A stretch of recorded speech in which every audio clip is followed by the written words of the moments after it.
नमस्ते, मेरा नाम है सिद्धार्थ और मैं इंडियन पैरानॉर्मल सोसाइटी का इन्वेस्टिगेटर हूँ बॉम्बे से। और आज हमारे साथ मौजूद है। हाय, मेरा नाम रीत है। मैं भी इंडियन पैरानॉर्मल सोसाइटी का इन्वेस्टिगेटर हूँ मुंबई से। हाय, मेरा नाम मेघना है and I am also from the Indian paranormal society Mumbai team. और आज हम ये वीडियो बना रहे ताकि हमारे कुछ दर्शकों को जानना था कि हम सच में क्या काम करते हैं। यानी काफ़ी लोगों को पता नहीं कि ये इन्वेस्टिगेटर्स करते क्या है। काफ़ी सारे मिसकंसेप्शन है। तो आज हम ये वीडियो इसलिए बना रहे ताकि हमारे दर्शक हमें जान सके और अच्छे से कि हम करते क्या है। तो मैं छोटा सा इंट्रोडक्शन देता हूँ कि हम जैसे अगर कोई जगह पे हम जानते, हमें कोई बताता है कि ये जगह हॉन्टेड, तो हम उस जगह में जाके उस वजह को ढूंढने की कोशिश करते हैं जिसके वजह से लोग उस जगह से डरते हैं या उसे हॉन्टेड करके ठहराते हैं। तो बेसिकली मैं आपको पहला ये बताना चाहता हूँ कि हम काफ़ी साइंटिफिक वे में सब चीज़ों को इन्वेस्टिगेट करते हैं। हमारे साथ काफ़ी सारे इक्विपमेंट्स रहते हैं, जैसे फुल स्पेक्ट्रम कैमरा होता है, वॉइस रिकॉर्डर होता है।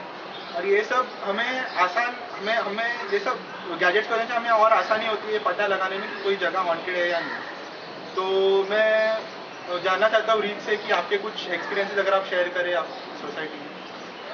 देखिए, एक्चुअली हम लोग जो करते हैं कम्प्लीटली हम लोग साइंटिफिक वे से करते हैं। और काफ़ी बार ऐसा हुआ कि हम लोग काफ़ी इन्वेस्टिगेशन में गए और वहाँ पे जाके हुआ कि रिसेंटली हाल ही में हम लोग ने एक इन्वेस्टिगेशन किए थे आपके वसाई पे।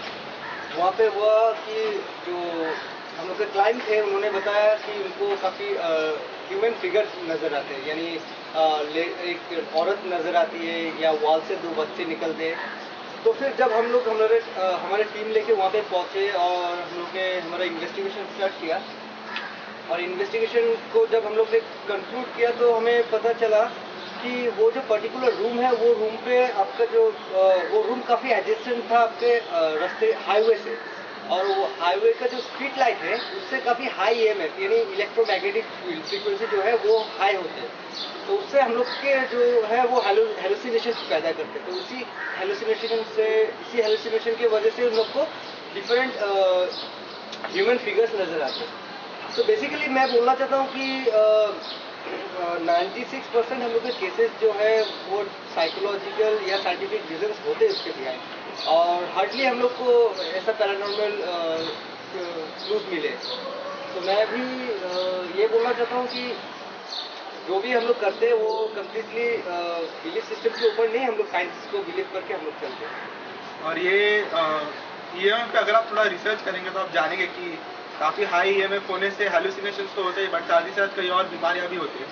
तो ये डॉक्टर से भी प्रूवन है। इसलिए हम जब भी कोई जगह पे जाते तो इन्वेस्टिगेशन करने से पहले हम उस जगह के पहले EMF देखते हैं कि कितना है। बिकॉज नॉर्मली हमारे घर में भी इलेक्ट्रिसिटी होती है, तो हम पहले इलेक्ट्रिसिटी ऑन करके देखते हैं कि एक बेस रीडिंग लेते हैं कि कितना होना चाहिए या कितना होता है। उसके बाद इलेक्ट्रिसिटी ऑफ करने के बाद भी हम एक बार देखते हैं कि उसके बाद कितना है उसमें ये। और हमारे साथ यहाँ मेघना भी मौजूद है जिसने हाल ही में काफ़ी अच्छे एनोमलीज पकड़े अपने फुल स्पेक्ट्रम कैमरा पे।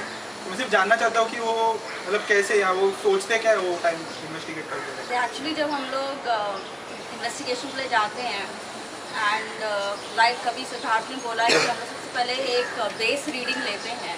तो हम लोग अपने सारे जितने भी गैजेट्स हैं जो हम लोग इस्तेमाल करते हैं उस पर्टिकुलर इन्वेस्टिगेशन पे, of course depending on the investigation हम लोग के गैजेट्स भी बदल जाते हैं।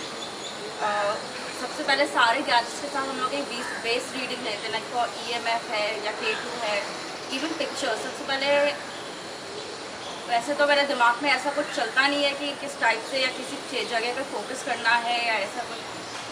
मैं just random pictures, I start taking random pictures. So I think taking random pictures is much better than focusing on a particular area. एक जगह से अगर पिक्चर्स लेती हूँ तो आई मेक श्योर कि एटलीस्ट मैं 2-3 कंटिन्यूस पिक्चर्स उसी स्पॉट पे उसी जगह पे फोकस करके लूँ, so that if in case अगर हम लोग को कुछ अनएक्सप्लेन्ड दिखता है फोटोज़ में एनालिसिस करने के time and we have something to clarify it. तो अगर हम लोग बाकी शुरू के उससे पहले के पिक्चर्स या उसके बाद के पिक्चर्स अगर हम देखते हैं तो हम लोग को पता चलता है कि if it is really something unexplained और कुछ कंटामिनेशन हुआ है, वेदर हम लोग की टीम का है या कुछ एनवायरमेंटल कंडीशंस की वजह से कंटामिनेशन हुआ है उसमें। सो रियली मेरे दिमाग में तो ऐसा कुछ चलता नहीं है कि कुछ फोकस करके या I have to capture something, it happens so far. मैं बोलूँगी कि I have been lucky that we have got some good photographic evidence, if not audio or visual. That the only visual evidence we've got mostly is photographic evidence that we've got so far. So yeah, I think getting a base reading, it really helps getting a base reading of everything.